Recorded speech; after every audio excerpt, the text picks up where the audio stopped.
Hello friends, welcome to home food zone. இன்றைக்கி இந்த வீடியோவில் ரொம்ப நல்ல ஒரு பிரேக்ஃபாஸ்ட் ரெசிபி, நல்ல ஒரு கார சட்னியோட நல்ல காம்பினேஷனாக இருக்கும்.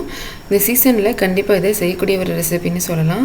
இதை செய்கிறதுக்கு ஒரு கப் அளவுக்கு நார்மலாக நம்ம சாப்பாட்டுக்கு பயன்படுத்துகிற அரிசி ஊற வச்சு எடுத்திருக்கேன். 1 மணி நேரமாவது ஊற வச்சுருக்கணும்.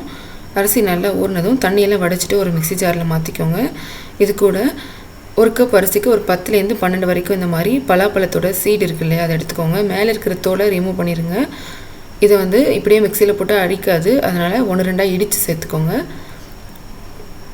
இப்போ இதை 1-2 அடிச்சுட்டு அரிசி கூட சேர்த்துடலாம். இதில் 7-8 சின்ன வெங்காயம், ஒரு கைப்பிடி அளவு கருவேப்பிலை சேர்த்துட்டு 1/4 கப் அளவுக்கு தேங்காய், 1 இன்ச் அளவுக்கு இஞ்சி சேர்த்துக்கோங்க.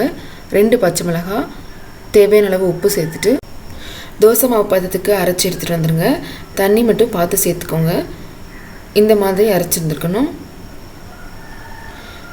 இப்போ இதை நம்ம தோசையாக சுட்டு எடுக்கலாம்.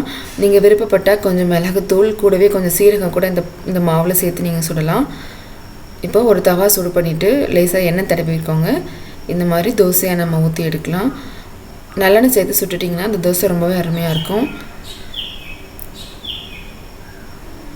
ஒரு சைடு நல்லா வெந்து வந்ததும் இது திருப்பி விடலாம்.